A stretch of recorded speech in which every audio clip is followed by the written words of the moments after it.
orgulloso, pero está interesante. Está bien interesante. Hablando de eso, miren, vamos a entrar a una sesión super cancerígena. Como les había mencionado ayer, la gran mayoría, para no decir todo, de los conceptos que vamos a ver acá son super straightforward. Lo más que yo puedo hacer aquí es, si usted tiene una duda, ve qué hacemos y hacerle highlight de, miren, de correlaciones, miren, esto es importante por esto es importante y así. Miren, Rotator Cuff. Acá, ¿quién está con una bulla? Mira, haciendo lío.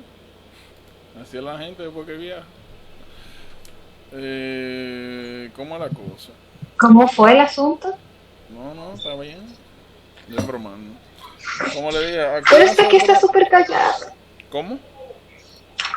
Este aquí está súper callado. Yo no sé qué bulla tú oyes. Igual. ¿Qué es lo que iba a hacer yo con mi vida? Ah, sí, como le decía, nosotros nos vamos a encargar es de eso, de dar enfoque.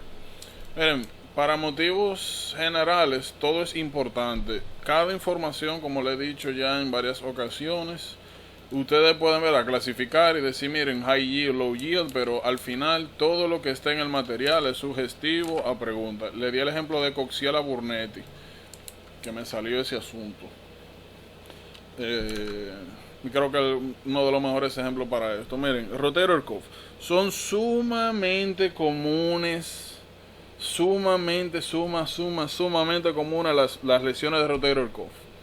¿Qué tienen que saber ¿Verdad? de aquí? Ajá, démelo. Tú estás con... Ah, déjalo, está bien. ¿Qué pasó? Que no está viendo tu pantalla. ¿Qué?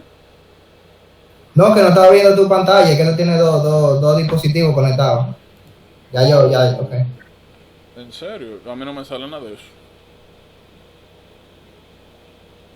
Bueno, pero resolviste. Todo el mundo ve, me imagino, ¿verdad? Sí, ya ahora sí. Ok.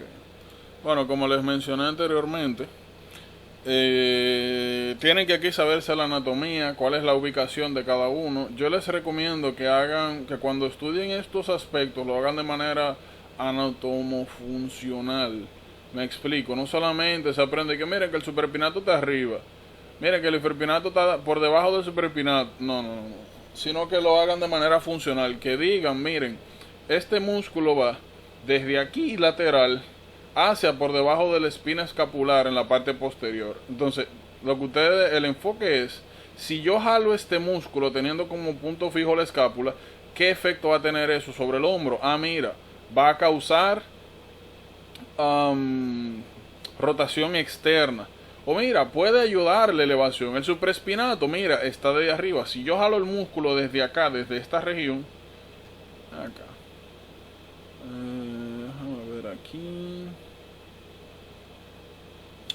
Hay algo que no me está saliendo, que yo tenía.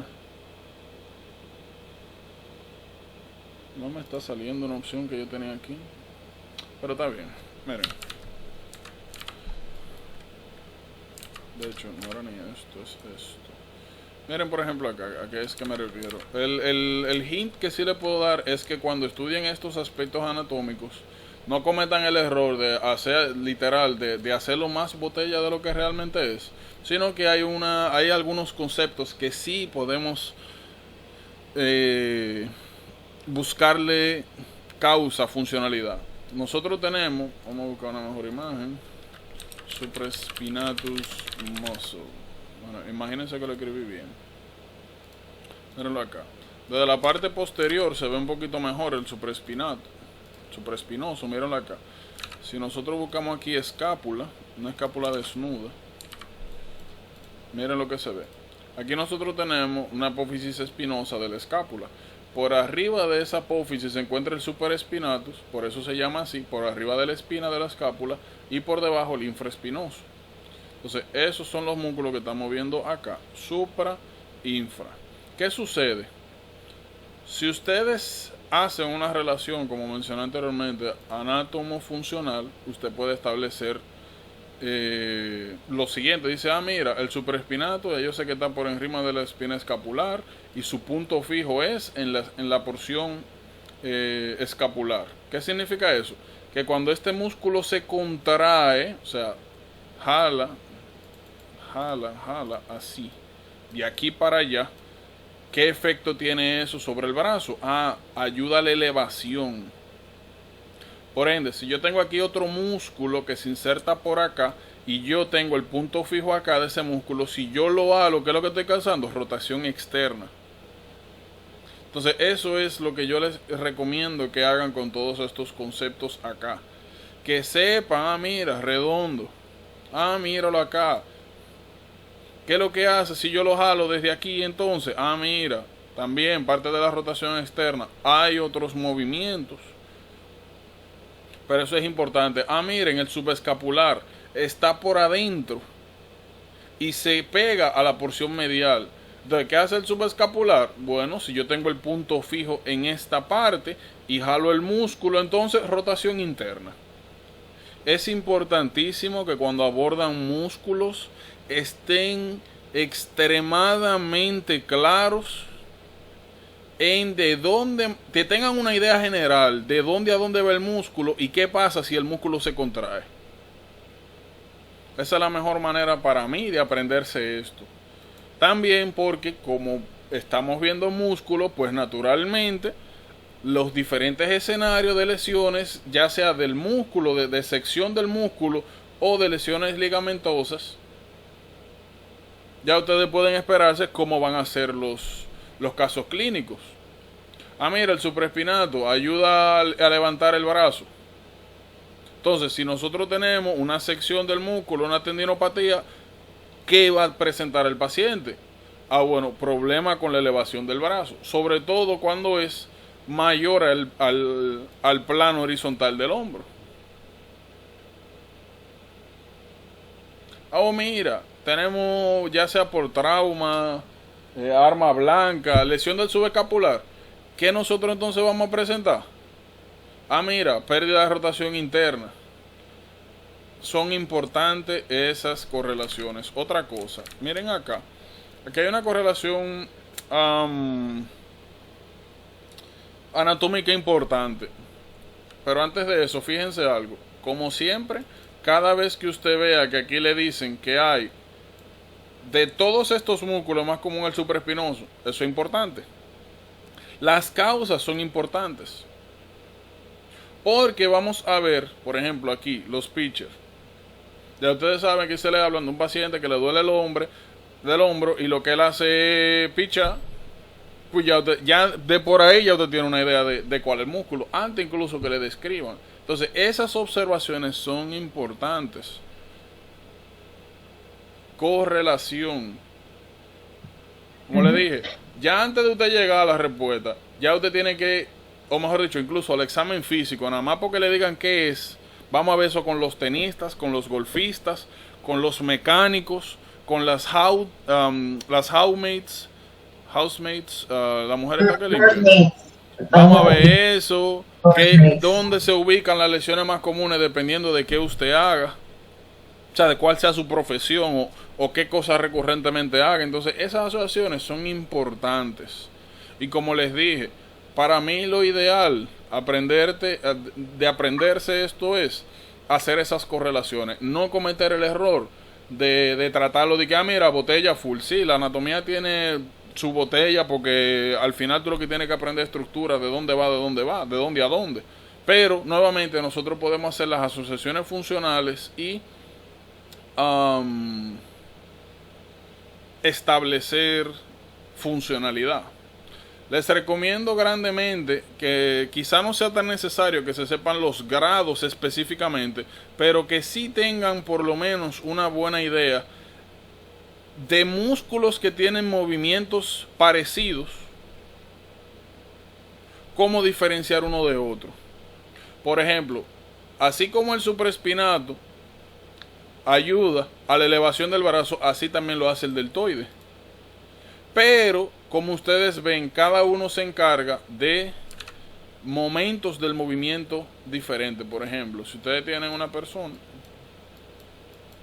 Lo que nos dice esto es que si tiene el brazo hacia abajo, bueno, de hecho, ni siquiera hacia abajo, el brazo pegado del cuerpo,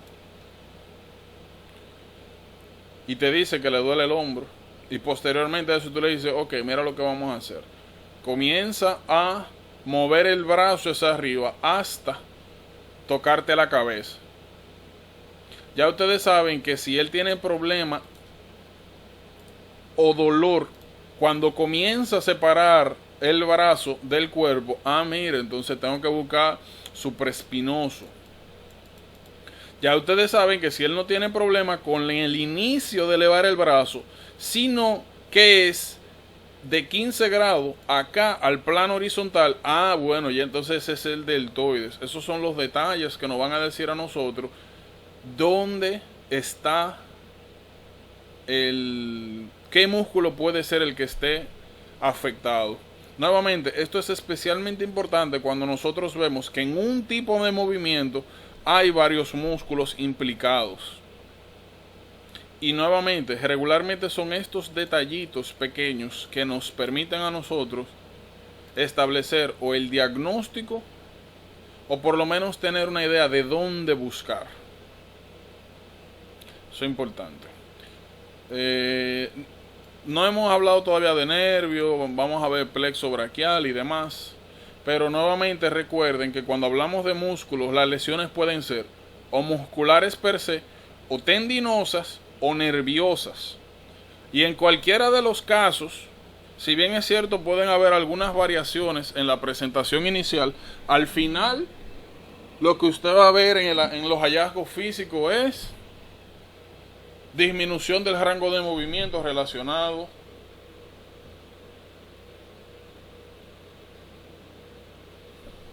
al músculo involucrado.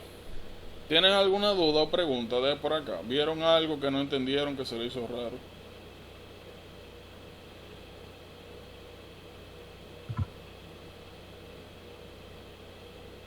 Eso está bien ahí, ¿no? ¿Puedo agregar algunas cosas? Sí, claro.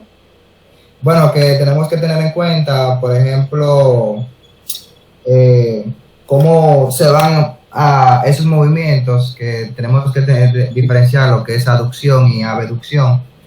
Cuando hablamos de abducción es cuando tenemos movimiento lateral, y cuando tenemos aducción son movimientos internos. El único que ustedes van a ver que va a aducir, o sea, con doble D ahí para adentro, interno, con relación a su músculo del hombro, es el subescapular. Y nada, con relación a... Ya, no te va a... ¿Sí? Ok, chévere. ¿Algo más? Bueno, yo vi que hablando de las lesiones, que el supraespinoso se puede ver en las personas que nadan, como swimmer's shoulder. Okay. Y también en el del pitcher, o sea, tanto el supra como el infra. Sí, también en deportes de traumas, donde utilizan hombro, fútbol americano, rugby. Ajá. Pasa eso también, donde tienen contacto con la región superior. Bueno, está bien, porque no hemos llegado al codo. No, está bien, ok. Con Iba a decir el codo de tenista y el de golfer. Sí, vamos para allá. Epicondilitis lateral, medial. Exacto. De aquí yo no tengo nada que decirles realmente. Giordano, más para arriba. Ahí con relación al... en ese cuadro. Con relación a el músculo, el trapecio, que está inervado por el accesorio del 11º par craneal, y con relación al músculo, el serrato anterior, que mantiene la escápula adherida. Güey, espérate. Tranquilo, que vamos a llegar ahí a winch scapula, vamos a hablar de eso, tranquilo. Sí. Vamos a verlo por parte, porque por ejemplo en el caso de parálisis del serrato anterior y el llamado winch scapula, hay cosas, principalmente. Y el de la costilla también. Principalmente Cuando eso lo vamos un poquito más adelante, lesiones nerviosas, como no hemos hablado de plexo braquial ni de nervio, pues imagínense ponernos a complicarnos la vida. Pero tranquilos. Miren, aquí nosotros estamos viendo es lesiones nerviosas, técnicamente. O sea, estamos viendo los nervios, los segmentos, las causas más comunes y presentación. Eso lamentablemente tienen que aprendérselo a sí mismo. No hay más nada. Luego de que hablemos de los aspectos neuronales relacionados a esto, podemos devolvernos y comenzar a hacer las observaciones como hicimos aquí arriba. Pero primero vamos a hablar de lo normal. Miren. Miren, le voy a hacer una... Oh. ¿Y por qué esto está así ahora? Mira qué interesante. Fue que lo actualizaron. Si yo estoy viendo letra, se pone así. Y si estoy arriba de una imagen... Oh, pero esta gente tan moderna. Lo malo es que ellos no avisan. Pero en fin. Miren. Ahora mismo nosotros no nos vamos a volver muy locos con esto. Pero... cuando ustedes estén haciendo sus revisiones, sobre todo en miembros inferiores, es muy importante que establezcan los dermatomas. O sea, que cuando hablen de un plexo y de ese plexo salgan varios nervios, tengan una idea de cuáles son los segmentos sensitivos de acuerdo a los dermatomas de cada uno de ellos. ¿Por qué les digo esto? Miren aquí, por ejemplo, axillary nerve. Axillary nerve se encarga de la... Miren, los nervios se dividen en dos grandes grupos. De hecho, en tres. En sensitivos, en motores y en mixtos. El nervio axilar es mixto. Da sensitivity. Mira, no me deja coger colores. Me da sensitivity a esta área. Y también mi nervio, el deltoides. El deltoides nosotros vimos que es el músculo que se encarga de facilitar la elevación del brazo de 15 a 90 grados. O sea, desde un poquito separado hasta el plano del hombro. ¿Qué sucede? Es muy frecuente en las preguntas del Step 1 referente a músculo esquelético que te digan, por ejemplo, mira, el paciente tiene problemas para elevar el brazo luego de iniciación del movimiento de abducción, o sea, de separación del brazo. Tú dices, ok, el problema no es iniciación, el problema es posterior. Entonces, eso es problemas con el deltoide. Dice, ok, el deltoide está inervado por el axilar. Ahora, no es raro que te pongan esta presentación y después te digan en cuál dermatoma o en cuál área del brazo tendríamos una pérdida sensitiva en caso de que el daño fuera nervioso. Entonces te tienes que acordarse no solamente de lo que hace en la parte motora el nervio, sino sensitiva. A veces lo ponen a predecir e inversamente. Te dicen, no, mira, que aquí el paciente refiere pérdida de la sensibilidad en la parte anterior, lateral de la parte superior del hombro. O sea, de antebrazo, hombro. ¿Qué músculo inerva el nervio afectado? Usted tiene que saber, ven acá, ¿quién queda inervación sensitiva aquí? Ah, es axilar. ¿Quién inerva el axilar? Ah, el deltoides. O te pueden preguntar el músculo, o te pueden preguntar qué hace ese músculo, o con cuáles de los siguientes movimientos el paciente probablemente también tenga problemas en el examen físico. Ah, axilar, mira, aquí hay problemas sensitivos. ¿A quién inerva? Deltoide. ¿Qué es lo que hace el deltoide? Abducción. Ah, bueno, pues eso, lo ponen a predecir. ¿Qué sucede? En el caso de miembro superior, es como ser relativamente sencillo, porque como vamos a ver un poquito más adelante, hay asociaciones entre los músculos inervados por cada uno de estas áreas y o sea, tanto los músculos como áreas sensitivas están inervados por nervios que cursan por la misma área. Pero en miembros inferiores es un dolor de cabeza. Sobre todo cuando hablamos de radiculopatías. Pero desde ahora tienen que tener esto muy pendiente y no pasarle por arriba. Es muy importante que sepan los territorios de inervación sensitiva. Por lo mismo, mira, que si usted tiene nervio radial, ¿cuál parte, qué usted esperaría encontrar en la mano, en la parte sensitiva? O mediano, como vamos a ver más adelante, que son los más comunes. Entonces, eso es importante. Miren, respecto al plexo, yo les recomiendo fuertemente que le pongan bastante atención a esta imagen. Es importante, y oigan bien, que agarren una hoja y comiencen a hacer esto, el plexo braquial. ¿Por qué? A veces te ponen daño nervioso de un segmento neuronal y te preguntan que cuáles son los troncos que dan origen a ese nervio afectado. Y eso usted nada más lo puede responder si usted tiene noción de cómo está integrado el plexo braquial. Por ejemplo, mira, músculo cutáneo. Tenemos problemas con el músculo cutáneo. Mira, eso viene del tronco superior. El tronco superior recibe de C5 C6. Entonces, los troncos responsables de brindar el origen del músculo cutáneo son 5 y C6.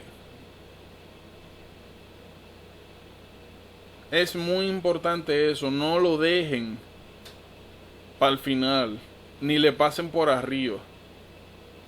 Estas correlaciones que ustedes están viendo acá, o sea, las relaciones de los cuadros generales y las secciones, aquí está representada de esa manera porque es importante eso.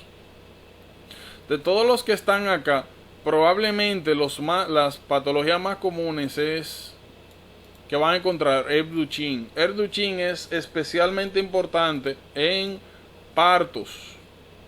A ver si aparece la lesión. Herb Duchenne es clásico. Herb Duchenne etiology. Vamos a ver si encontramos una buena imagen. Vamos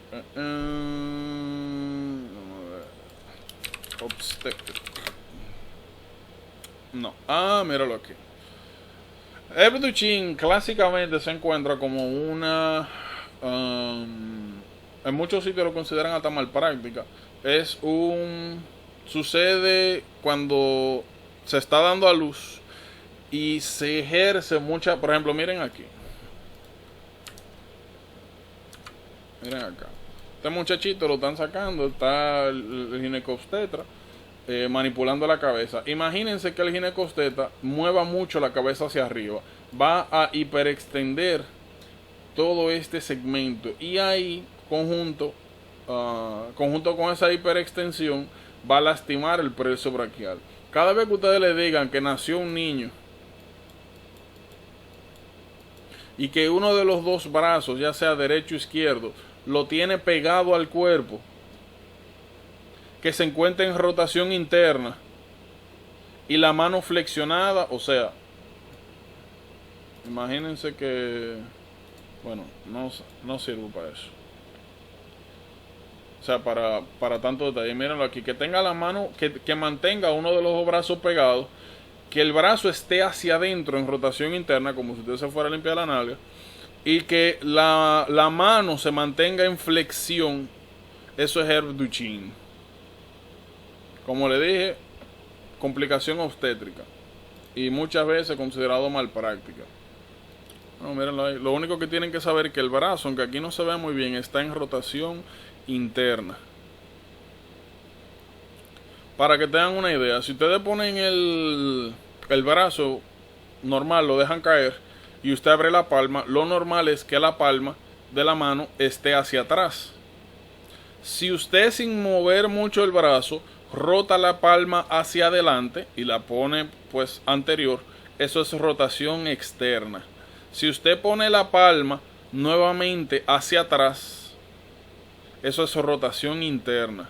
Entonces aquí la palma regularmente está mirando hacia afuera y se ve como que el brazo está literalmente pegado del cuerpo. Eso es muy importante. Es una patología clásica. Lo mismo, cada vez que nazca un muchachito y tenga la mano en garra, sospeche de lo mismo, pero en vez de los segmentos superiores, en los segmentos inferiores. Klumpke, clásica.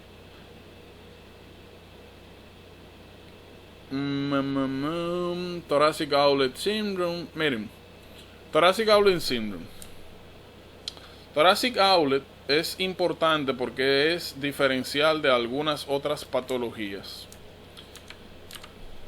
De esto sí podemos hablar un poco. Miren, Thoracic Outlet. Vamos a buscar aquí. Thoracic. Diablo, pero uno termina de escribir, ya este asunto sabe. Miren acá. Vamos a ver si encontramos. Miren, Thoracic Outlet es una patología que puede estar ocasionada por varias. Puede tener varias etiologías. Miren, una de las etiologías es el siguiente. A ver, yo creo que vi una imagen aquí. Esta. Vamos a poner cervical rib. Hay dos patologías. En la radiografía se ve heavy. Mírenla acá. Ay. Miren aquí, de hecho. Cervical rib. Consideren cervical rib como una especie de costilla accesoria. ¿Qué sucede? Normalmente, esta imagen me gustó. Normalmente nosotros tenemos el paquete vasculonervioso del brazo que pasa por dos estructuras. El triángulo interescalénico. Dígase de paso, cuando nosotros tenemos hipertrofia de estos músculos, gente que hace mucho ejercicio con el cuello también puede desarrollar Thoracic Outlet Syndrome. También, como mencionamos hace un momento, tener una costilla extra, una costilla cervical, puede ocasionar compresión de este paquete. Y lo otro es tumor de Pancoast. Tumor de Pancoast es, miren acá, es un tumor que se genera en el ápice pulmonar. Un tumor que se genera en el ápice pulmonar. De Pancoast no se preocupen, que vamos a hablar mucho, porque no solamente se da esto, se da síndrome de vena cava superior, se da síndrome de Horner también, secundario a Pancoast.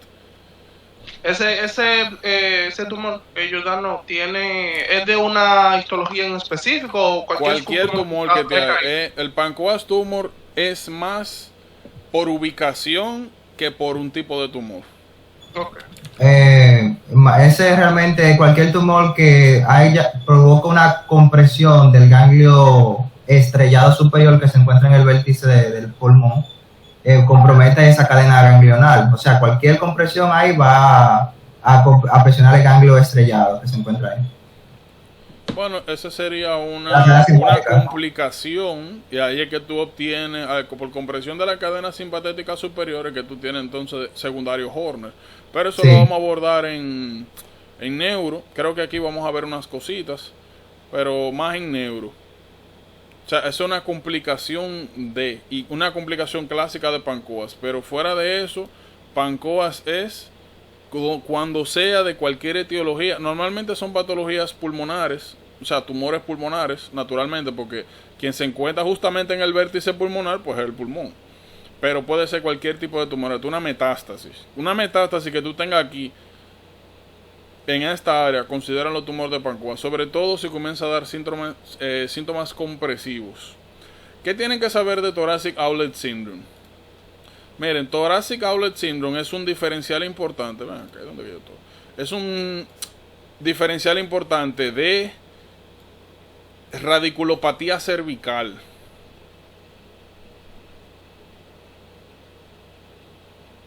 Fíjense, Klumpke palsy, nosotros vimos ahí arriba que daba por compresión de C8-T1. Regularmente los segmentos que están asociados al desarrollo sintomático de Thoracic Outlet son precisamente esos segmentos. Miren acá, son esos segmentos. Entonces, ¿qué sucede? estos mismos segmentos pueden estar afectados si nosotros tenemos patologías estructurales de esos segmentos medulares. Por ejemplo, vamos a suponer que aquí nosotros tenemos herniación de un disco.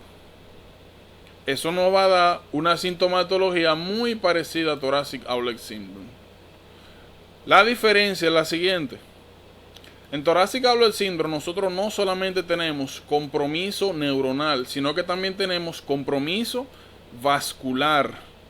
Porque recuerden que mencionamos hace un momento que aquí nosotros teníamos compresión no solamente de los elementos neuronales, sino también vasculares.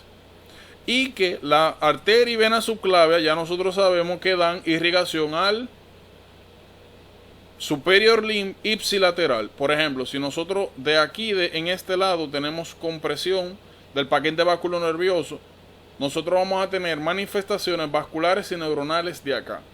Ahora, cuando nosotros tenemos radiculopatías de este segmento, solamente vamos a tener síntomas neuronales. Ahora parece como sencillo, ¿verdad? O parece como, vamos a decir, lógico. El problema es cuando salen. Hay maniobras para usted determinar si el problema es o una de las causas que mencionamos, compresivas, o si es un problema radicular, si es alguna herniación de un disco, si es fractura de alguna vértebra, si es alguna desviación. Y es lo siguiente. Dios mío, yo ni sé cómo. Bueno, déjenme buscar algo.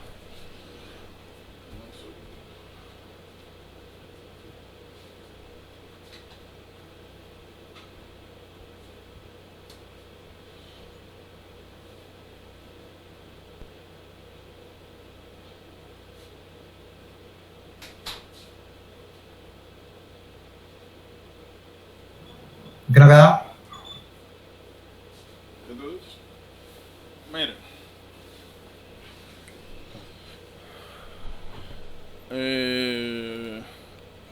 les voy a enseñar algo, pero antes de, miren, Thoracic Outlet Syndrome, nosotros vamos a tener compresión de nervio, literalmente los nervios que inervan, que dan funcionalidad a los músculos del brazo, ¿verdad? Vamos a tener también compresión arterial y vamos a tener compresión venosa. Si nosotros tenemos compresión neuronal, eso significa literalmente de los segmentos que conforman todos los nervios del limbo afectado. Eso significa que vamos a desarrollar paresia, parestesia. Vamos a tener debilidad muscular, estamos comprimiendo los nervios. Y vamos a tener alteraciones en el movimiento, en la sensibilidad. Y podríamos desarrollar también dolor por la compresión nerviosa. Vascular. Si nosotros comenzamos a mover el brazo, vamos a decir, haciendo cualquier tipo de ejercicio, ya nosotros sabemos que un aumento de la funcionabilidad muscular es igual a un aumento de la demanda de oxígeno. Si nosotros tenemos una compresión vascular y no hay un meeting entre la cantidad de sangre, de oxígeno que tiene que llegar a esos músculos para efectuar los movimientos cualquiera que se esté realizando, eso es igual a claudicación. ¿Alguien recuerda qué es claudicación? Periodos intermitentes de hipoxia o isquemia. Esa es la causa. Esa es la causa. Esto es como perder la fuerza por un momento o sea, como perder la fuerza por varios segundos. Bueno, eso más que eso es sí. Dolor. Exacto. Tú puedes perder fuerza, sí, pero lo clásico es, por ejemplo, si ustedes tienen claudicación del miembro superior derecho, eso significa que si está en reposo no te duele, no te molesta, todo está bien. Ahora, si yo comienzo a mover ese brazo, al rato me va a comenzar a molestar, me va a comenzar a doler. Cuando yo lo vuelvo a poner en reposo, vuelve a su estado natural, me deja de doler. Eso es claudicación.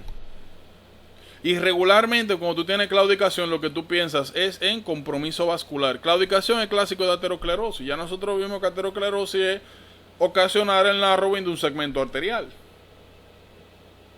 Entonces, ¿me están siguiendo con la sintomatología? Sí. Que sencillamente lo que estamos haciendo es describiendo qué es lo que va a tener un paciente que tenga compresión del paquete vasculonervioso del brazo. Los nervios cogidos, pérdida de función, no están llegando las ¿cómo se llama esto? Las señales nerviosas. ¿Cómo se van a contraer los músculos? Otra cosa, tú estás comprimiendo un nervio, dolor. Los nervios también reciben sensibilidad, disminución de la sensibilidad, parece aparestesia. Segundo, estamos comprimiendo la arteria subclavia, que es quien da el tronco de irrigación de aquí. Bueno, pues si comenzamos a utilizar esos músculos, van a comenzar a doler, porque no va a llegar oxígeno suficiente, van a liberar ácido láctico y ya sabemos que eso causa dolor. Ahora, como es un problema vascular, si yo entro a reposo, se van esos síntomas. Lo otro, si yo tengo también compresión venosa, ¿cuáles van a ser los síntomas? ¿Qué va a pasar con ese limbo? Se vaya a dematizar. Edema. Se va a dematizar, se va a poner rojo. No va a drenar la sangre. Entonces, es el cuadro sintomático de Thoracic Outlet Syndrome. Esa es la constelación. Cada vez que ustedes vean síntomas neurológicos y vasculares en intermitentes en uno de los dos brazos, piensen en Thoracic Outlet Syndrome. Sencillo como eso. Ahora, como le dije, Thoracic Outlet Syndrome es un diferencial importante de cuando tenemos radiculopatías en estas áreas. La diferencia que mencioné, que no tenemos síntomas vasculares. Ahora, hay una prueba muy interesante. Déjenme ver cómo podemos hacer esto. Yo creo que yo la vi como la prueba de la lata de la Coca-Cola. No, ese es otro. O sea, ese puede servir, pero hay uno que... Ese es para confirmar Thoracic Outlet. Ahora, hay otro que es para tú hacer el diferencial. Por ejemplo. Profe, ¿tiene su cámara prendida usted? Sí, porque tengo que enseñarle la maniobra. Miren qué es lo que pasa. Si ustedes no saben bien, regularmente con lo que se hace el diferencial es lo siguiente. Se le pide al paciente, o la maniobra es, que ponga la mano arriba de la cabeza. ¿Qué sucede? Si es Thoracic Outlet Syndrome, como vamos a estar exacerbando el impingement del paquete vasculonervioso, los síntomas empeoran en el brazo. Ahora, si los síntomas son radiculares, van a mejorar, porque estamos disminuyendo el espacio entre la lesión que podamos tener en el área. ¿Entienden? No. Repite otra vez porque no me perdí. Ok, miren. Recuerden, miren acá. Recuerden que nosotros podemos tener aquí dos tipos de lesiones. O mejor dicho, el versus que vamos a hablar es, o que estamos presentando, miren, aquí. Es cómo diferenciar si la sintomatología que se está presentando es por Thoracic Outlet Syndrome o por un daño radicular a nivel cervical. O sea, si el problema está o en las vértebras o aquí abajo. Me explico. Si los segmentos que se ven afectados acá en Thoracic Outlet Syndrome corresponden a los troncos nerviosos C8, T1, eso significa, vamos a buscarlo así mismo, C8, T1, radiculopathy, para que me entiendan un poquito mejor. Vamos a ver, diablo, no me hagan eso. Miren, bueno, vamos a agarrar, si no encuentro uno, vamos a agarrar esta imagen, no vamos a complicar. Ok, vamos a agarrar esto. Ok, miren, déjenme limpiar un poquito aquí para que nos entendamos, que esto es muy importante. Fíjense.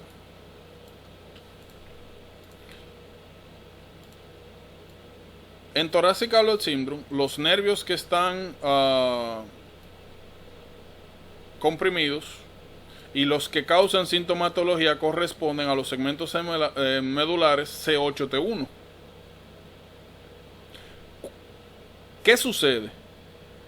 Si tú tienes un problema aquí medular que te afecte esos mismos segmentos, tú vas a tener la misma sintomatología neurológica que si el problema estuviese acá, pero son patologías diferentes. Esto es Thoracic Outlet Syndrome, esto es Cervical Radiculopathy de los segmentos C8T1. ¿Entienden? Imagínense una hernia ahí. Sí, sí. Ustedes recuerdan que hernia disc en disco, cuando nosotros tenemos hernia de disco es... Déjame buscar una mejor. Miren esto.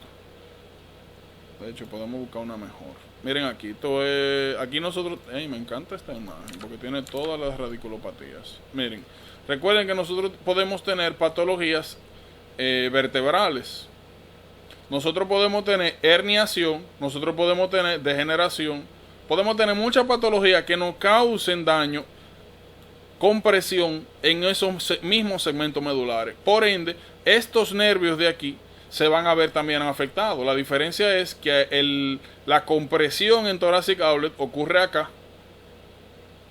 y en las radiculopatías ocurre directamente aquí en los segmentos medulares. Pero la sintomatología es igual.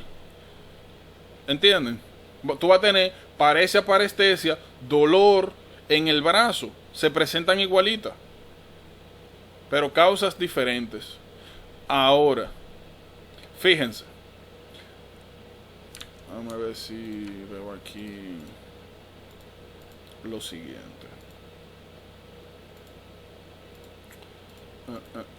Miren acá. Thoracic Outlet. El problema de Thoracic Outlet está aquí. O hay alguna compresión por tumor, o hay un cervical rib que comprime. ¿Qué pasa entonces si yo hago esto? Si yo tengo un tumor en esta área, un tumor de Pancoast, o si tengo un rib extra, si yo levanto el brazo, fíjense, yo comienzo a aumentar la presión en esta área. Estoy subiendo el brazo. Si ustedes quieren, suban el brazo y van a sentir aquí que están ejerciendo presión. Entonces, si cuando usted le dice al paciente que se ponga la mano en la cabeza, el dolor empeora, el problema está aquí. Y eso es sugestivo a Thoracic Outlet Syndrome. Ahora, si él poniéndose la mano en la cabeza, el dolor mejora, eso significa que el problema es radicular. ¿Por qué? Porque cuando usted levanta la mano, por ejemplo, imagínense que ustedes tienen esto, un disco degenerado. Cuando usted levanta la mano y la pone acá, usted disminuye la tensión que hay entre vértebras. Por eso mejora el dolor. Pero si es aquí que está el problema y usted está levantando la mano, está causando más compresión. ¿Entienden? Sí, quedó súper claro. Ahora sí. Ujú. Está bien. Ok. Oye, ¿qué fue lo que hice? Lolón. Quité la presentación en vez de la cámara. Droga. Ok. Eso sí es un diagnóstico importante. Miren, hay algo con las lesiones nerviosas que tienen un curso crónico. Si nosotros mencionamos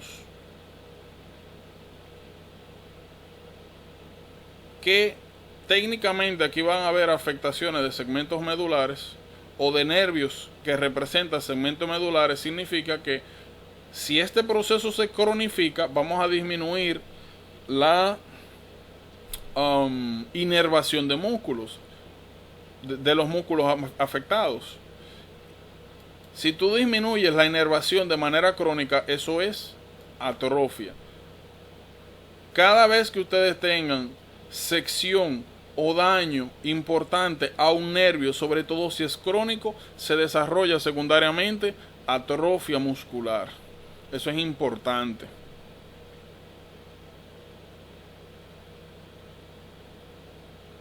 Tienen que recordar las tres causas principales de Thoracic Outlet Syndrome: Pancoast tumor, cervical rib y hipertrofia del triángulo interescalénico.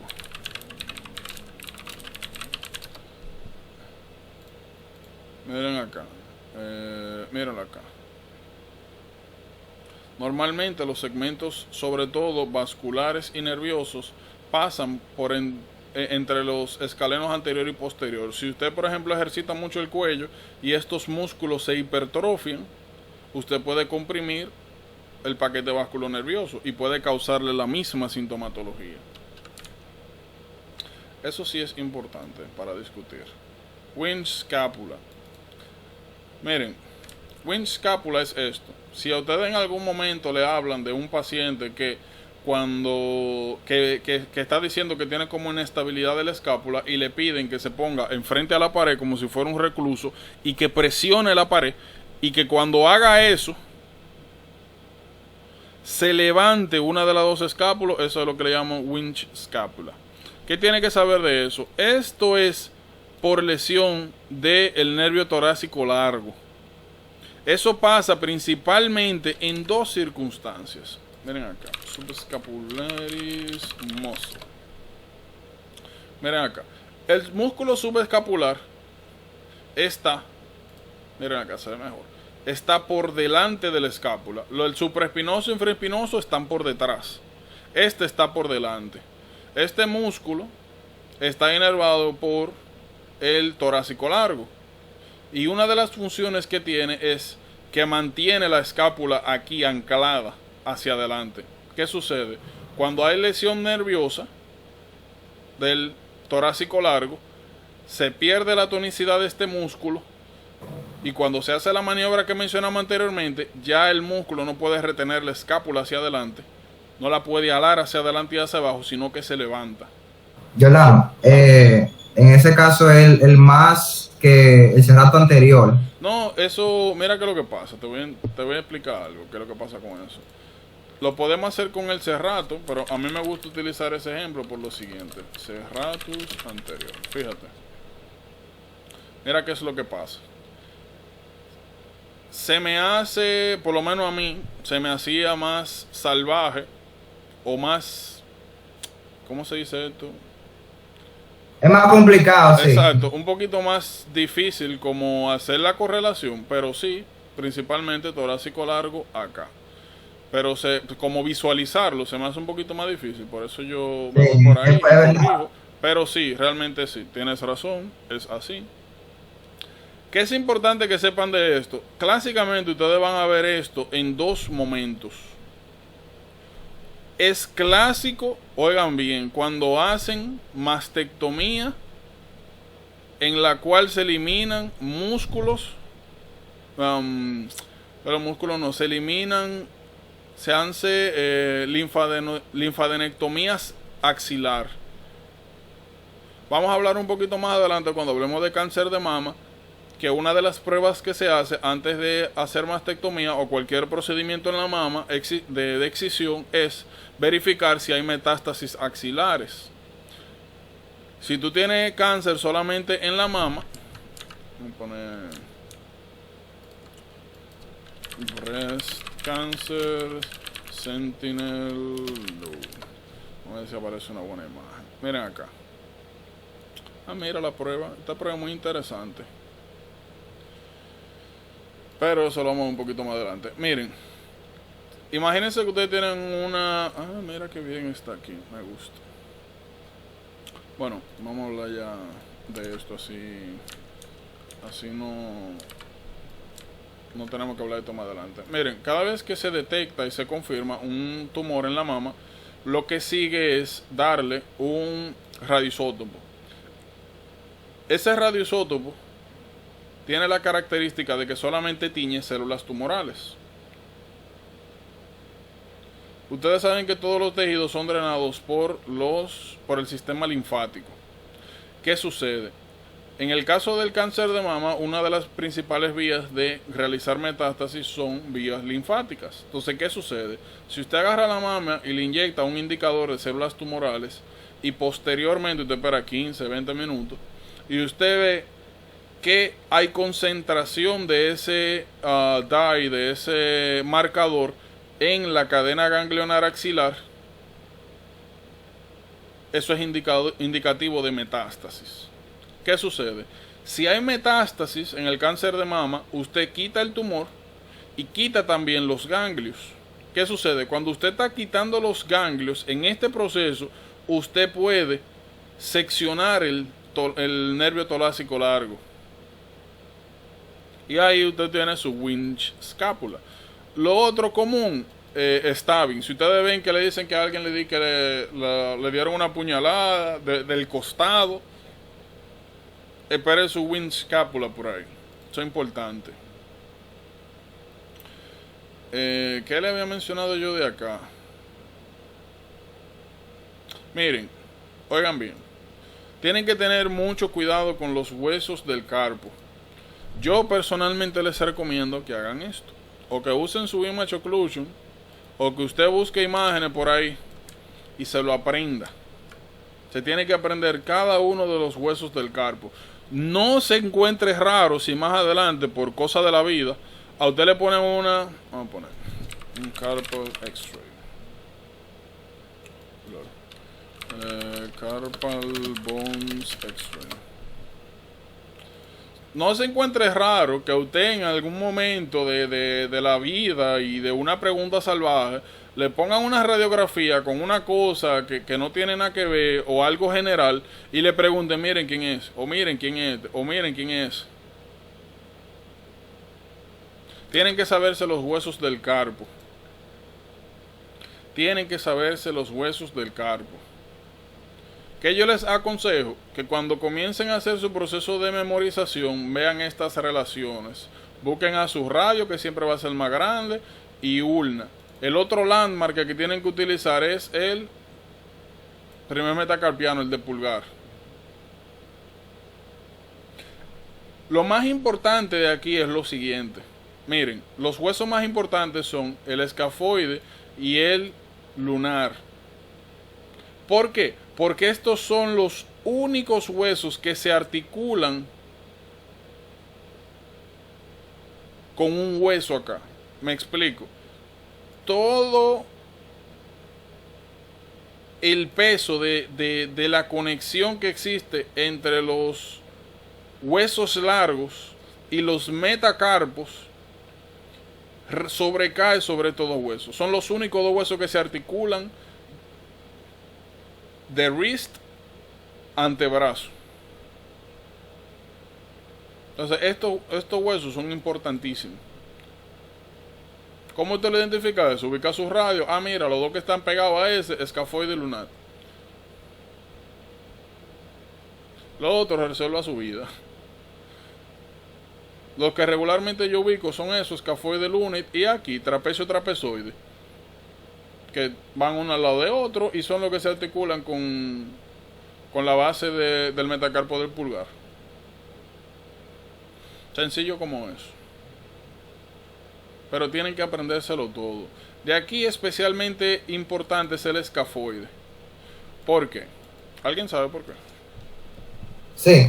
Sí. Porque el escafoide es un hueso del carpo que es muy frecuente en la necrosis porque tiene una circulación dual, o sea, una sola arteria que entra. Entonces cuando tiene una fractura de esta queda una parte sin irrigación y luego varios días después esta presenta como una cuando tira una radiografía control, además de que hay un dolor que no se quita en la tabaquera anatómica, en el como el box, no, ¿cómo se llama? Ajá, exacto. Una radiografía control, aparece entonces una hiperrelucidez, ¿cómo es? Hiperlucencia.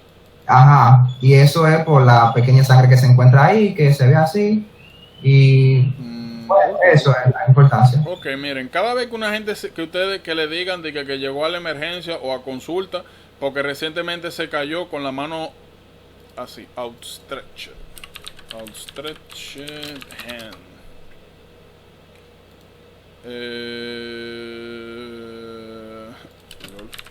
Fall. Miren ahí. Cada vez que ustedes le mencionen que hubo alguien que se cayó con la mano hacia, o sea, como uno hace normal cuando se cae, que pone la mano. Cada vez que eso suceda, nosotros tenemos riesgo de lesionar dos huesos. Está el escafoide y el radio. Cuando el radio se parte, olvídate que usted se va a dar cuenta. Ahora, el problema más grande es con el escafoide. El escafoide, como mencionaba Rafael hace un momento, tiene la siguiente característica. Solamente recibe, vamos a decir que la irrigación que recibe, lo voy a poner en verde, vamos a decir, de aquí hacia acá. Comienza por aquí, termina hacia acá. Es una irrigación unidireccional. ¿Qué sucede? No es extraño que cuando uno tenga este tipo de caídas, el paciente desarrolle ruptura del escafoide. ¿Qué sucede? Como un hueso tan pequeño y esta zona es bien tight, como vamos a ver en un momento, regularmente no se desplaza este hueso, aunque se parte en dos, sino que se queda aquí. Cada vez que alguien, repito, se caiga con la mano hacia adelante y le diga que le duele el wrist, aunque esté totalmente funcional, usted tiene que sospechar de fractura de escafoide. ¿Cuál es el problema? Por el asunto del tipo de irrigación que tiene, si nosotros tenemos una ruptura acá, se separa la fuente de irrigación con el segmento distal, haciendo prone o aumentando el riesgo de que el segmento distal pierda vascularidad y cause secundariamente necrosis del hueso. Oigan bien, hay un pequeño problema con ese tipo de fractura. Normalmente lo primero que tú haces es tirar una radiografía. Ahora, es muy común que cuando tú tiras una radiografía el hueso esté tan pegadito que no se vea nada. Es común. Por si acaso le ponen eso, ustedes tienen que proceder a hacer un MRI para confirmar que no haya fractura. Si el riesgo fue muy alto, ¿cómo usted sabe eso? Dependiendo del tipo de caída. Si te dice que se cayó de los pies, tú dices ok. Ahora, y te dice que se cayó de una segunda, o que se cayó por una escalera, o sea, un evento traumático que tú dices, bueno, se dio duro. Eso es bien importante. Bien importante. O le ponen a elegir el método general de qué van a hacer, o le preguntan a cuál de los siguientes huesos hay que ponerle atención. O le preguntan la base de la correlación funcional anatómica del tipo de irrigación que tiene ese hueso en específico. O la histología también, porque me salió una pregunta así en ambos, de la histología, tejido necrótico. Ah, bueno, eso no lo había visto, pero está interesante. Si por si acaso tuve la imagen o algo así, la subo para ver qué es lo que es. Sí, yo creo que la tengo, yo creo que la tiré screenshot. Por favor. Miren, eso que está ahí es lo que le llaman snuff box, tabaquera anatómica. Cada vez que ustedes vean que una gente se cayó, que le duele a el wrist, y cuando le presionan aquí que le duele, sospeche de ruptura de escafoide. Ya usted sabe lo que tiene que hacer y para adelante. Yo no me acuerdo de estos músculos, lo vamos a ver, pero estos dos músculos son importantes por eso, porque son los que delimitan. Yo sé que es los pollicis longus son. Pero son importantes los músculos, tienen que saberse. El oponente. Pollicis longus. Mira ahí, el longus y el brevis. Ajá, el longus y el brevis. Sí, miren, el longus y brevis, esos son importantes. Tienen que aprenderse esos dos músculos porque son los límites de la tabaquera anatómica, como le dicen en español. Aquí. Eso es bien importante, esa región. Ya, miren. De aquí lo más importante son dos cosas. Son lo más importante. Bueno, de hecho. Le encontré la pregunta, osteonecrosis del escafoide. Osteonecrosis. Pero ponen la imagen. Porque eso yo te lo voy a mandar ahora, te la veo. Por favor. Miren, de aquí es importante hacerle highlight a lo siguiente. Miren, esto que ustedes están viendo acá es túnel carpiano. Tienen que tener una idea, oigan bien. si bien es cierto hay muchos elementos, los elementos se dividen principalmente en 3 elementos anatómicos importantes. El primero, por supuesto, nervio medial, que es el problema que ustedes van a ver cuando vean el síndrome del túnel carpiano. Y tienen que aprenderse estos 2 músculos también. Flexores superficiales y profundos. Son muchas estructuras, pero como ven, lo pueden resumir en 3. Es importante que se sepan esto, porque a veces le ponen preguntas del túnel del síndrome carpiano y por lo que le preguntan es por estos músculos, que qué hacen cada uno. Miren, flexor digitorum profundus. Déjame ver si aparecen los 2 superficiales. Estos 2 músculos tienen una pequeña característica bien interesante. No se ve aquí. No se ve aquí tampoco. Míralo acá. Estos músculos tienen una pequeña característica bien interesante. Los profundos tienden a conectarse a las puntas de los dedos y los superficiales a los metacarpos. Eso es importante porque si tú tienes afectación de los músculos, de los tendones profundos, tú vas a tener problemas flexionando la punta de los dedos. Pero si tienes problemas con los superficiales, ya ustedes saben que lo que van a tener problemas es flexionando principalmente la muñeca. Eso es importante. Le dije que no se encuentre raro si le preguntan sobre qué hacen las estructuras que se ven afectadas en el túnel carpiano. Lo otro que es importante que sepan acá es el canal de Guyon. El canal de Guyon, más importante que la arteria, es el nervio. Tienen que saber que los ciclistas son especialmente prone a desarrollar de afectación del canal de Guyon. Eso es muy importante, ciclistas. El tercer elemento que es esencial acá que se aprendan es esto, el flexor retináculo. El flexor retináculo, eso está literalmente, si ustedes se ponen a verse la palma, ahí justamente arriba. Porque eso es importante. Oigan bien. Oigan bien. Cada vez que ustedes tengan un caso del síndrome del túnel carpiano, bueno, lo primero es identificar. Síndrome del túnel carpiano. Nosotros estamos viendo el túnel. ¿Cuáles son las estructuras afectadas? Nosotros estamos viendo, ¿verdad? 2 procesos tendinosos, pero más importante, mediano. El mediano se encarga técnicamente de la inervación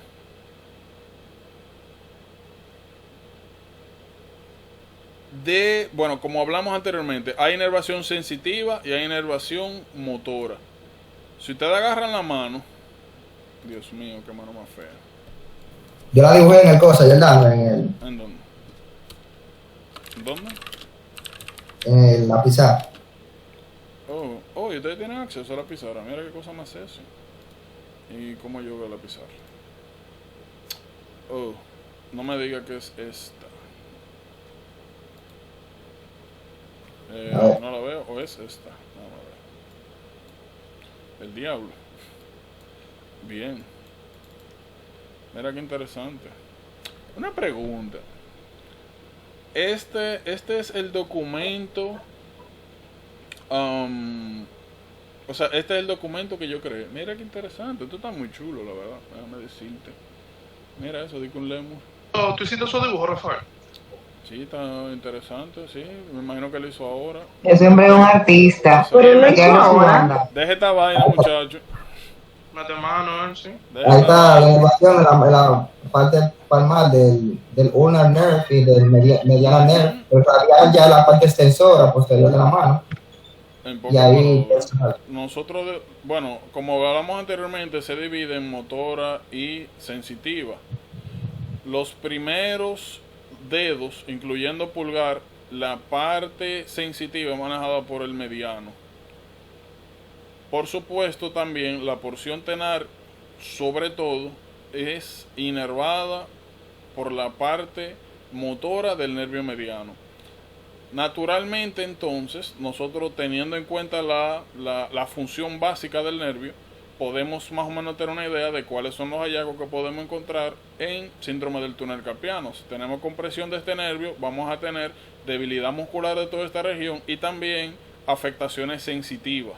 También eso se acompaña con dolor de el wrist, sobre todo al movimiento, naturalmente, porque si tenemos aquí inflamación de los componentes tendinosos del sheath del túnel carpiano, con el movimiento empeora. Hay dos pruebas que se llaman Tinel y Fanel.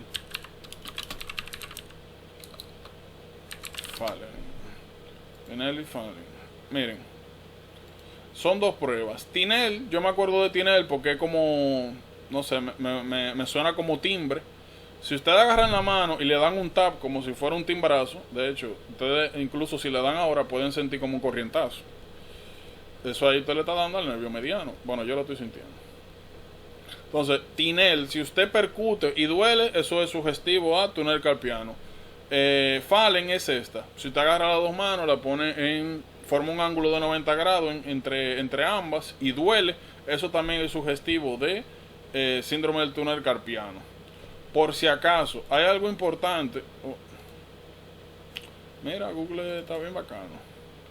Pero una pregunta, si tú haces los dibujos aquí, tú no lo pierdes o algo así.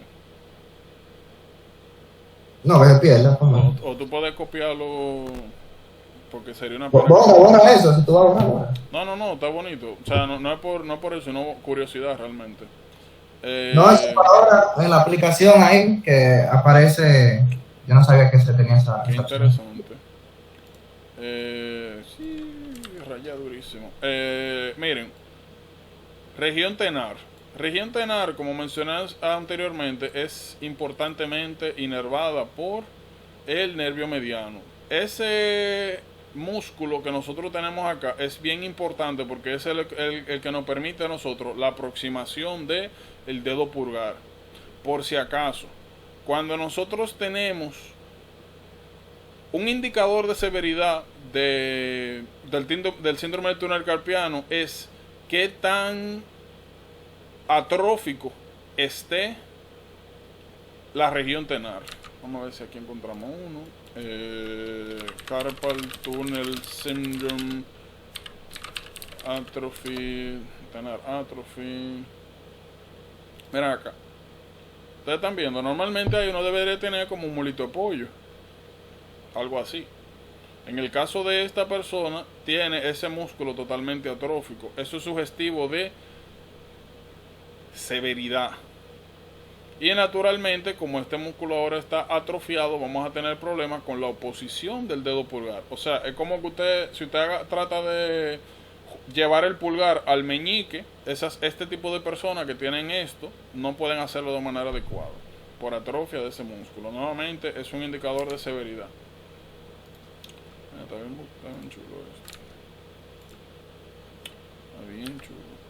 Ven aquí. También eso ocurre en la región hipotenar, cuando tenemos lesión del lunar, del otro lado. Delano, hay una pregunta que a mí me salió, que yo la mandé al grupo. Ahora. Sí. Bueno, es más adelante con relación a los músculos de la mano. Ya me aviso. Que hay yo lo mandé en el grupo, ahí, la última foto. Y es que ahí a veces hay un gancho bien fuerte, porque uno tiene que aprenderse bien los músculos de la región, tanto tenal como hipotenar, porque te dan un gancho. Tú dices cuando hay afectación del lunar, que te hablan de los lumbricales o algo así, ¿ok? Que hay un nervio, exacto. Yo le mandé la última pregunta y la respondí ahí mismo, se ve. Hay un músculo que se encuentra en la región tenar que está inervado por el cubital o el lunar, que es el aductor pólicis. Si tú entras si ustedes entran a la pregunta, a la última pregunta, uno de cosas, pensando que como la región tenal uno pone el nervio mediano, pero uno se equivoca, porque la verdadera respuesta es el nervio cubital. O sea, que ese músculo específico no tiene que tener ojo con eso. Sí, sí, está eso. Y está también los lumbricales. A veces te ponen te ponen a hacer diferencial así mismo entre median nerve y cubital. Ajá. Y una de y la presentación que te dan es como que hay problemas con la aproximación, no con la aproximación del pulgar o con acá con los lumbricales. Miren, lumbrical muscles. Los músculos lumbricales son, oigan bien, aunque están distribuidos en la mano, son principalmente inervados por el nervio ulnar. Los músculos lumbricales son los que te permiten separar los dedos. O sea, vamos a separar esto. Eso es importante. Por eso mismo, porque uno piensa en los dedos, que también puede pasar. Y uno piensa como, ven acá y mira, uno está separando los dedos. Entonces eso tiene que ser por el nervio, daño al nervio mediano. No, cuando ustedes vean que le digan que el paciente no puede hacer esto, es ulnar, por si acaso. Eso es importante. Por eso fue que ahorita les mencioné de que tienen que ser muy cuidadosos acá y de hacer relaciones anátomo-funcionales. Por eso les mencioné también, los nervios son muy importantes, sobre todo en la mano, que hay muchísimos tendones, que hay muchísimas correlaciones que varían mucho. Así que sí. Miren aquí lo que nosotros hablamos, tenar mediano, hipotenar el otro señor.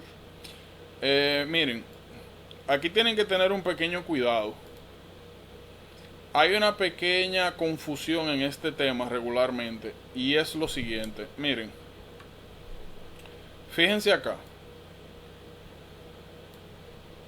es lo mismo, es el mismo signo, pero tiene nombre diferente y es por daños diferentes. La razón es la siguiente, miren acá, tienen que fijarse muy bien acá. ¿Cuándo ocurre el signo? Hand of Benediction es por daño al mediano. ¿Qué es importante que sepan? Que si a usted le dicen que le dijeron al paciente que cerrara la mano y lo que quedó fue esto, es mediano. Si por el contrario le dicen al paciente que extienda la mano, o sea, que la abra lo más que pueda, y lo que resulte es eso,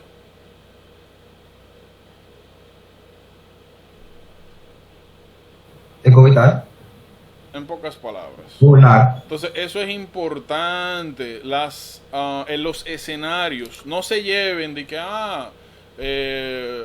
mano de predicador mediano. No. Es importante qué se le está pidiendo que haga el paciente. Yolano, mira, esa es muy importante porque esas dos últimas imágenes de Medium Cloud y OK Jester tienen o sea, la misma forma, ¿verdad? Lo mismo. Pero todo va a depender si va a ser en flexión o si va a ser en lo mismo, o sea, es lo mismo, justamente lo mismo. Por eso le digo, tienen que tener mucho cuidadito acá de las maniobras, de cuándo es que encuentran,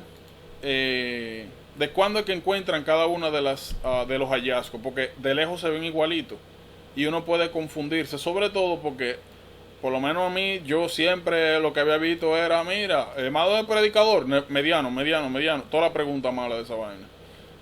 Porque naturalmente no te van a tirar por ahí, te van a tirar por el otro lado.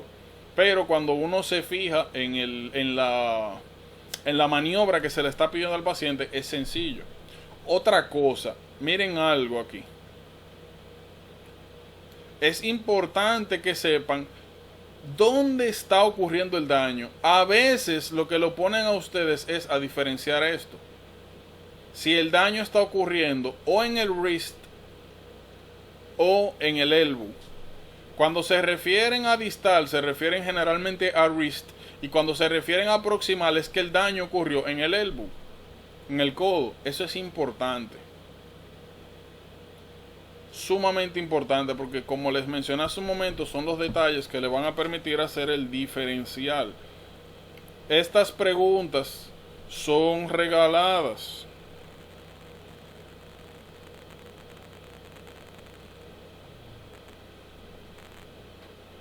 son regaladas, no es complicado. Es un asunto de organizar la información y nuevamente ponerle atención a estos detalles. Tienen que tener mucho cuidado. Anatomía, como le dije, o son muchos puntos regalados o muchos puntos perdidos. Miren, esto es un cáncer, miembro inferior. Miren, yo tengo una imagencita por ahí que les voy a compartir. No sé dónde fue que la puse.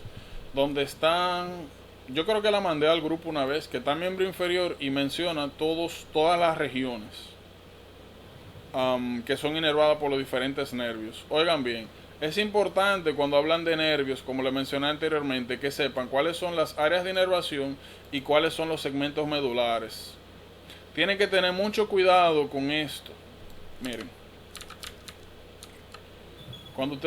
cuando le hablan de miembro inferior,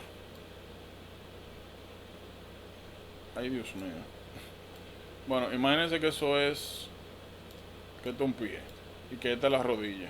Dile al hombre que tire el arte y tú lo No quiera usas. usar. No. Fíjate, miren, la región que va desde acá pelvis hasta aquí ni es donde nosotros tenemos el tague, el mulo. La región lateral está inervada por un nervio que es totalmente sensitivo, que es el nervio cutáneo femoral lateral.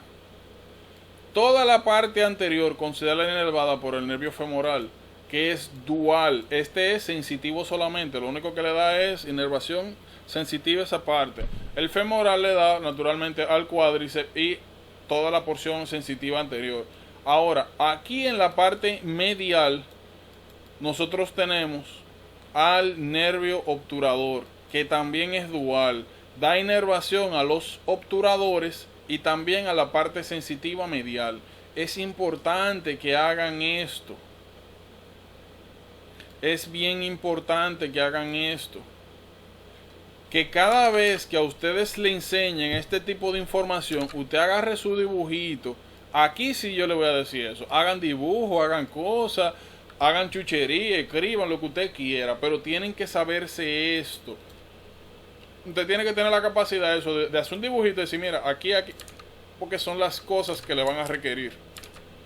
Y son los detalles que ustedes van a necesitar para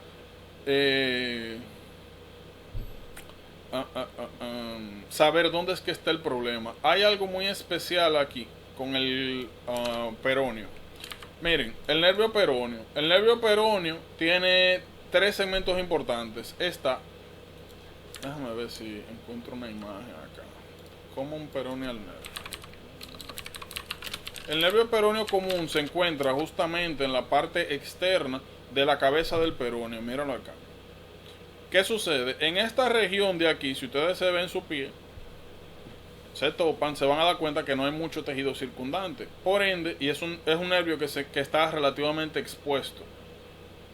Es muy común en personas que tienen cirugías prolongadas o personas que tienen yesos que desarrollan afectación del nervio peroneo común. El nervio peroneo común, como ustedes ven, posteriormente se divide en dos. Está el profundo y el superficial. Lateral y medial. Mira, me gusta esa imagen, la que yo tengo por ahí es así. El nervio peroneo es una pregunta clásica, porque te pueden preguntar por daño del común o por daño del superficial o del profundo. Oigan bien, para que no caigan en ese gancho. Deep peroneal nerve. Para que no caigan en ese gancho.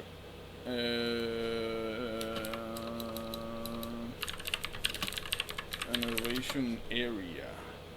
Miren acá. Me gusta. De hecho, no me gusta este porque no presenta la parte de. Míralo acá. Esta es una pregunta, señores, miren, clásica del Step 1. Miren acá. Ustedes están viendo eso ahí que está como bien escondido y bien pendejo. Es una pregunta clásica del Step 1. Las áreas de inervación de los peroneos. Fíjense.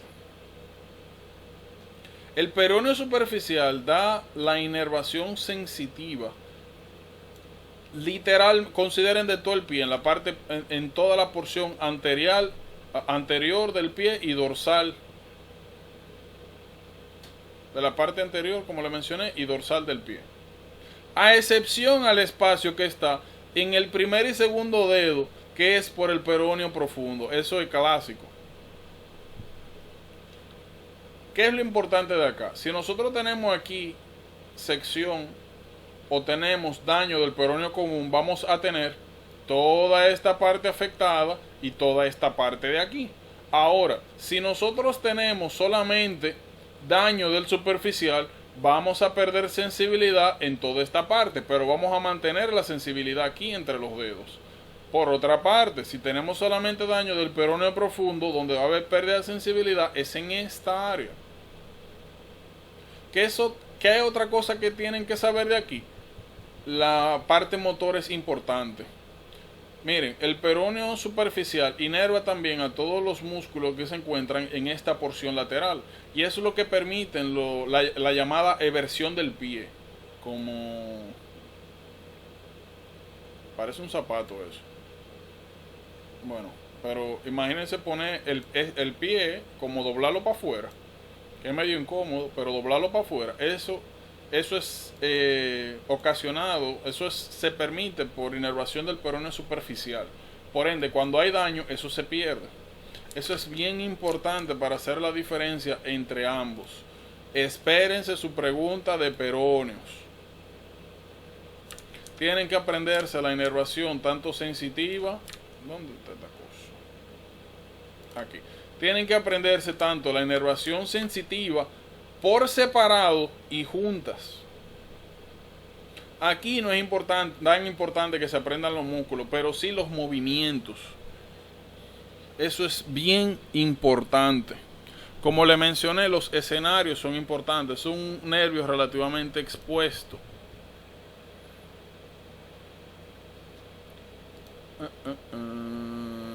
Eso de dorsiflexión, plantaflexión, clásicamente exacto, dorsiflexión, flexión plantar, inversión. Miren, si ustedes lo ponen así, si ustedes ponen el pie, ¿verdad? Dios mío, no con pie. Ahora cojo una clase de... Vamos a ver el pie. Vamos a utilizar este pie. Digo no, este que está solo. Este pie. Ok, excelente. Ok. Miren, por si acaso los movimientos. Si usted agarra el pie y trata de moverlo hacia afuera y hacia arriba, eso se llama eversión, eversion. Si usted lo mueve hacia arriba, perdón, hacia adentro y hacia arriba, eso es inversión. Para afuera piensen en peroneo superficial, para adentro piensen en el peroneo profundo. Si usted agarra el pie y trata de flexionarlo como si fuera, como tratando de pegar, bueno, subir los dedos y flexionar aquí también hacia arriba, eso se llama dorsiflexión y también puede ser sugestivo, o sea, si no se puede levantar el pie, eso es sugestivo a daño al peroneo superficial. Y cuando se encuentra dañado, cuando no se puede levantar el pie, eso es lo que le llaman foot drop. Que es que cuando usted levanta el pie, normalmente cuando usted camina, el pie se levanta. De hecho, si ustedes quieren, levanten el pie. Se van a dar cuenta como de que el movimiento natural del pie es levantar la parte anterior. Cuando usted tiene foot drop, el pie nunca se despega literalmente del piso. Y eso, como le dije, es sugestivo a daño de nervio peroneo. Eso es importante. En el caso de los tibiales, miren el área, porque uno piensa, mira, tibia, o piensa en la parte posterior o piensa en la parte anterior, y ya nosotros vimos que no, que anterior técnicamente está dada es por peroneo superficial y profundo, o si lo quieren generalizar, los peroneos. Dorso del pie, tibial. Eso no tiene que ver con detrás del pie ni por delante. Esto sí es algo para explicar. y es importante, así también como los glúteos. Como le dije, yo nada más me estoy concentrando en las cosas que tienen algún enfoque fuera de lo que está escrito. Y esto sí, esto me llevó a mí un tiempecito a entenderlo. Miren, nosotros tenemos esto, Trendelenburg-Sein. ¿Qué tienen que saber del Trendelenburg-Sein? Miren, normalmente nosotros tenemos, aquí hay una serie de músculos. Ustedes saben que tenemos glúteos medios, mínimos y máximos. Es importante que sepan cuáles nervios se encargan de cada región. Fíjense, glúteo mayor, glúteo menor y medio. Oigan bien. El glúteo mayor está inervado por el nervio glúteo. Hello. El profundo, ¿no es? Tiene otro nombre también. Lo Oh, mayor o menor. No, yo sé que no. Nervio Estamos glúteo lentas las superior. mujeres aquí, ¿qué es lo que está pasando? Nervio glúteo, pero full. Los glúteos se dividen en superior e inferior. Para hacer esa representación, ¿qué es lo que está pasando? ¿Cómo? No, pero vengan acá, pues yo hablé ya hace rato, ¿y qué? Presión. Y yo levanté la mano.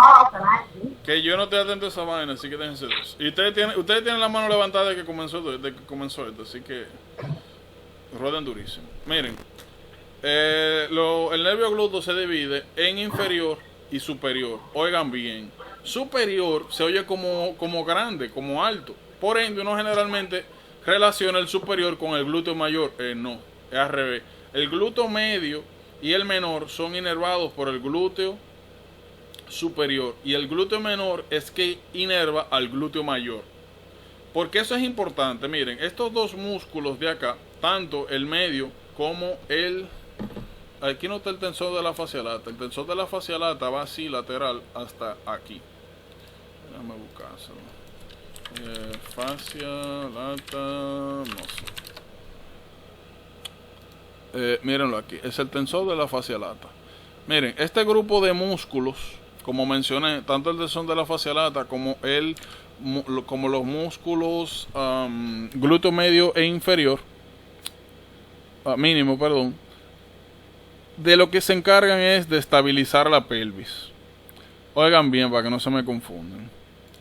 Cuando usted se para en el pie derecho, estos músculos se contraen para darle estabilidad a la pelvis.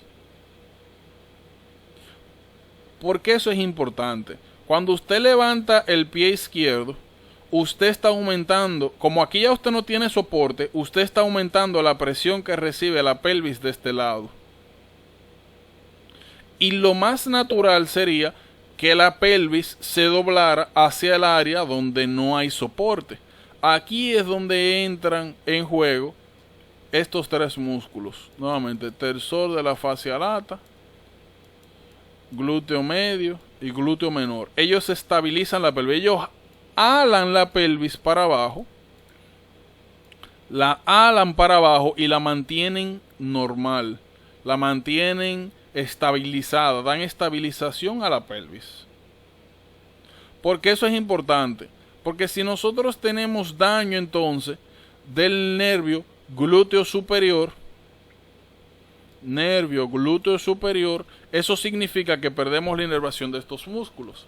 Entonces, si nosotros levantamos el pie contralateral a donde hay daño, no hay fuerza en estos músculos para tensar la pelvis y la cadera se va al otro lado.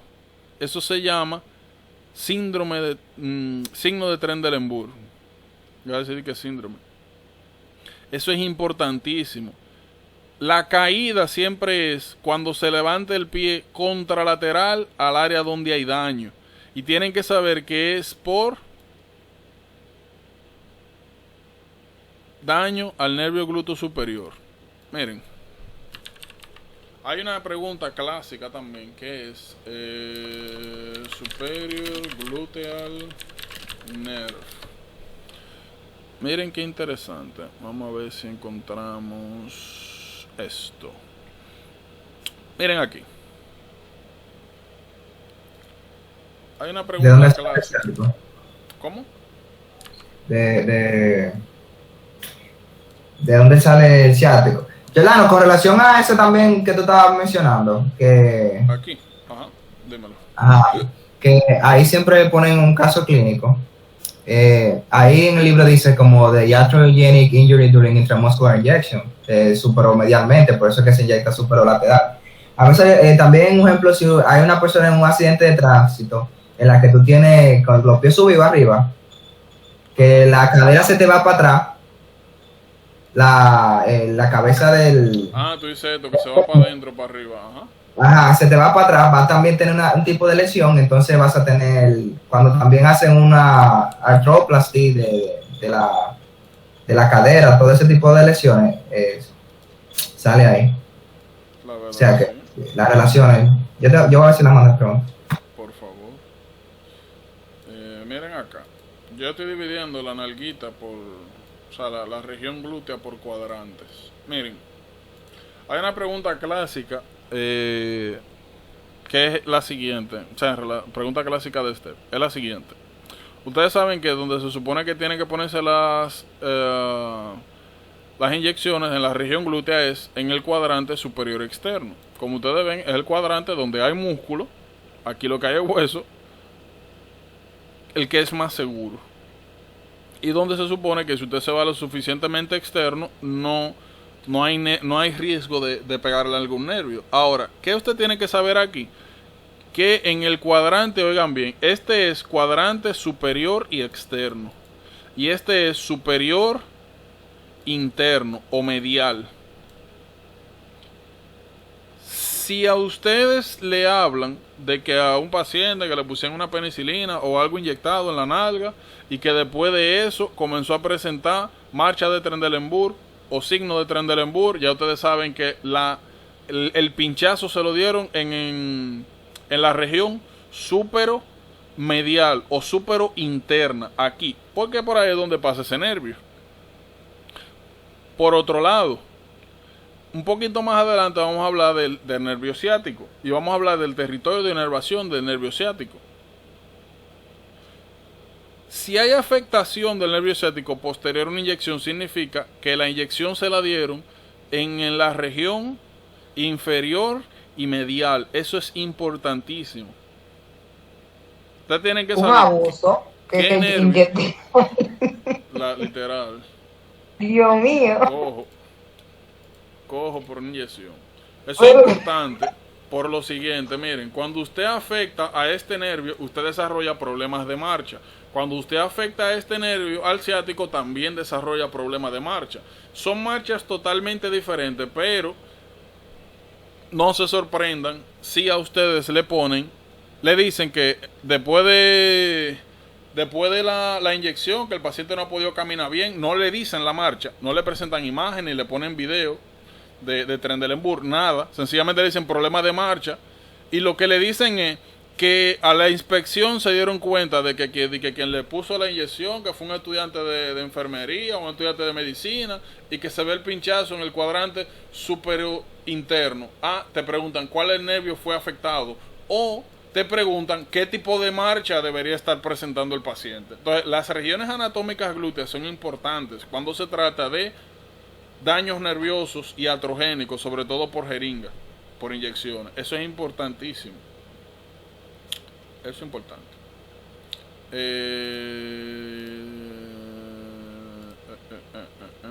YouTube. Ajá. Ajá. Disculpame la pregunta, porque Grillos. aquí tú sabes que estoy sintiendo ya el internet. ¿Cuál fue el tipo de marcha que tú dijiste que se desarrollaba en la lesión del glúteo inferior? No te escucho bien, la verdad. Te digo que el internet no me habla bien. No, o sea, yo te escucho, pero se oye como bajito. Bueno, yo te escucho bajito.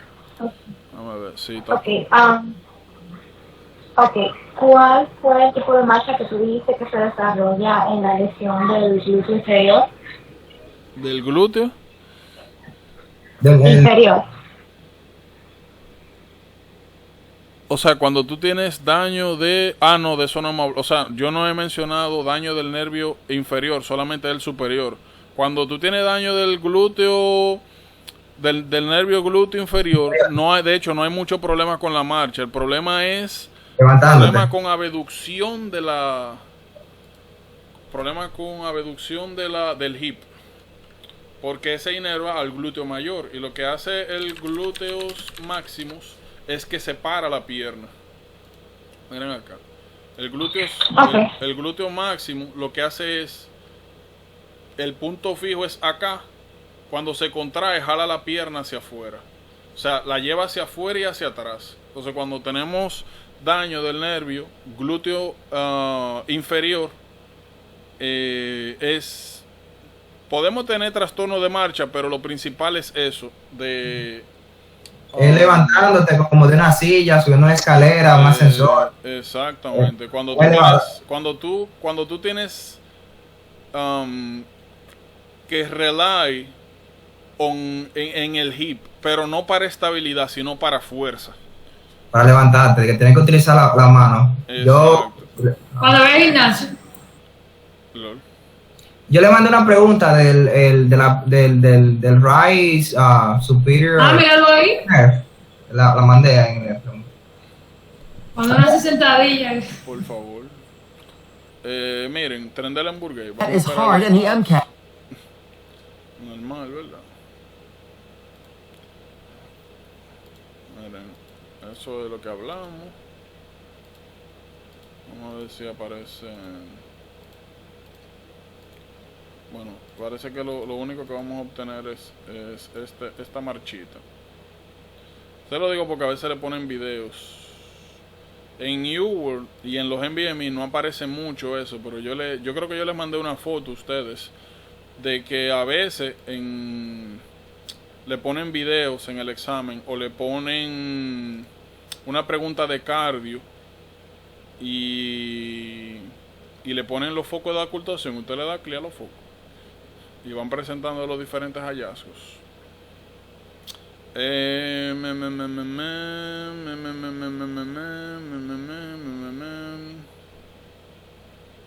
Pues sí, eso es lo importante de aquí. Ya de esto nosotros lo mencionamos hace un momento. Miren, pudendo. Pudendo, de aquí hay dos cosas súper importantes. Ven acá, cállate frío. Un segundo. Ya yo entendí esos ciclistas que aparecen, tú sabes. Y que estos cagados. Loco, y entendí por qué. Por ahí en el NIE. Yo creo que de hecho yo había mencionado esto, que los ciclistas y los personas que hacen ciclismo prolongado desarrollan un huesito supernumerario ahí donde ustedes saben que le dicen el NIE, en el medio. Desarrollan un huesito también. A veces ese huesito que se desarrolla ahí puede también comprimir el nervio pudendo. Miren, eso es importantísimo, el nervio pudendo. Como le dije, por dos razones principales. Un poquito más adelante, cuando entremos a reproductivo masculino, vamos a ver que cuando hay alguna patología de próstata, ya sea hiperplasia prostática exageradamente grande, creo que más de 75 o 80 gramos, ya hay que sacarla. Y naturalmente también cuando hay cáncer de próstata, uno de los manejos es prostatectomía. ¿Qué sucede? Cuando se hace ese abordaje quirúrgico, uno de los riesgos que hay es seccionar el nervio pudendo. Y vamos a ver más adelante que cuando se le hace este tipo de cirugía y posteriormente se desarrolla sobre todo pérdida de los esfínteres, o sea, pérdida de incontinencia. También vamos a ver un poquito más adelante que afectaciones del nervio pudendo están relacionados con falla eréctil en hombre. Entonces, cuando veamos eso un poquito más adelante, Tienen que tener eso pendiente. Lo otro, en el caso, miren, aquí estamos con imagen para que se vea bien. Hay unas preguntas también que son un poquito clásicas porque mezclan OBI y mezclan... Aquí se ve mejor. No me gusta cómo se ve ahí. Miren aquí, pero yo creo que podemos encontrar una mejor. Miren acá. Pero igual creo que podemos encontrar mejor. Quizás si tuviera una... Bueno, lo que le voy a comentar es como una conjunción entre OBI y anatomía. Y es esto. A veces... Dios mío, no me van a enseñar un ischial spine de verdad. O sea, me están enseñando de cara lateral. Vamos a poner internal view.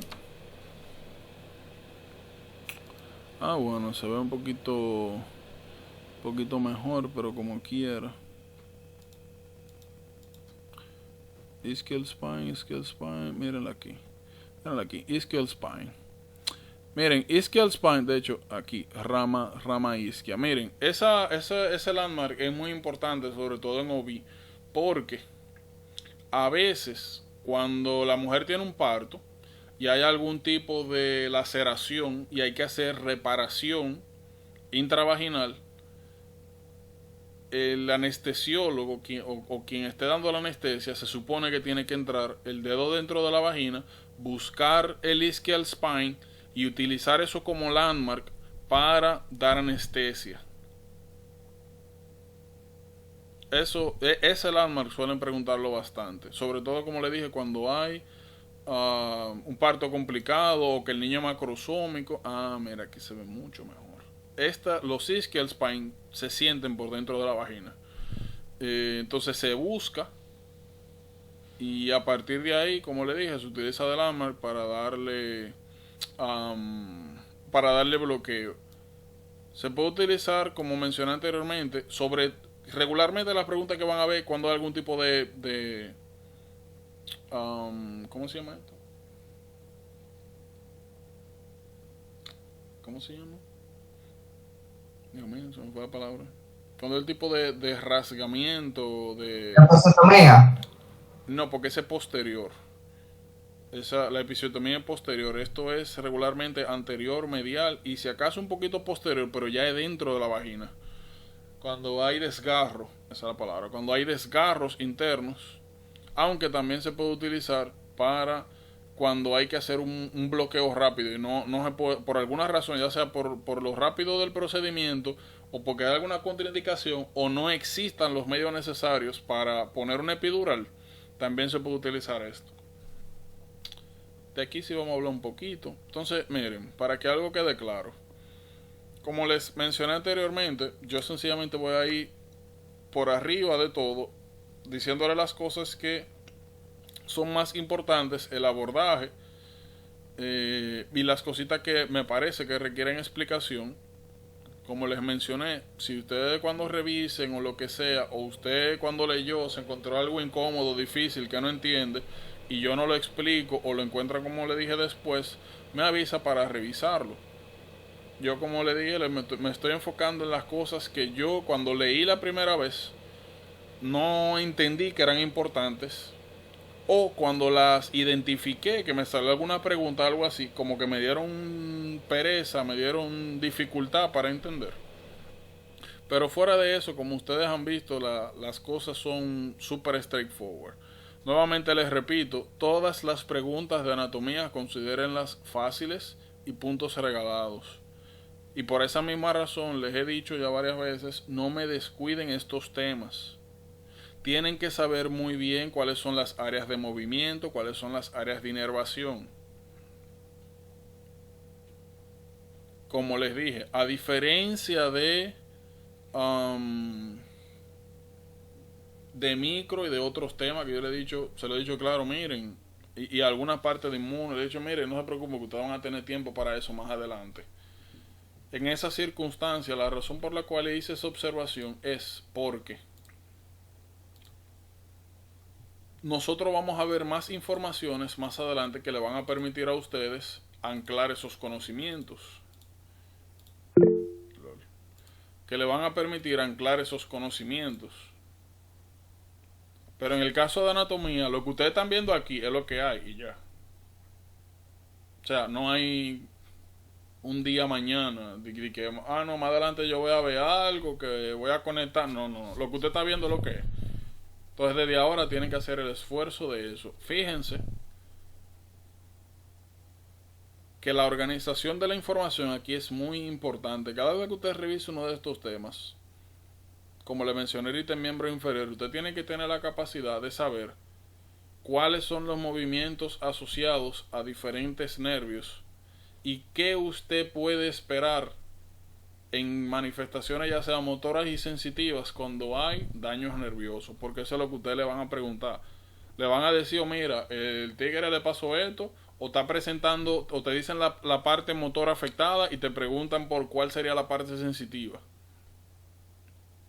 Tiene que tener mucho cuidado aquí, porque como ven, las diferencias entre una cosa y otra son territorios y grupos musculares, más que presentación clínica per se, porque anteriormente, por ejemplo, de que hemolítico uremic syndrome versus trombosis y trombocitopenia púrpura, como que hay más apertura clínica. Bueno, en trombosis y trombocitopenia púrpura ya sabemos que no vemos historias de diarrea, vemos que hay alteración de conciencia, vemos que quizá la trombocitopenia es más marcada, que vemos afectaciones de factores de coagulación, del inhibidor ADAMTS.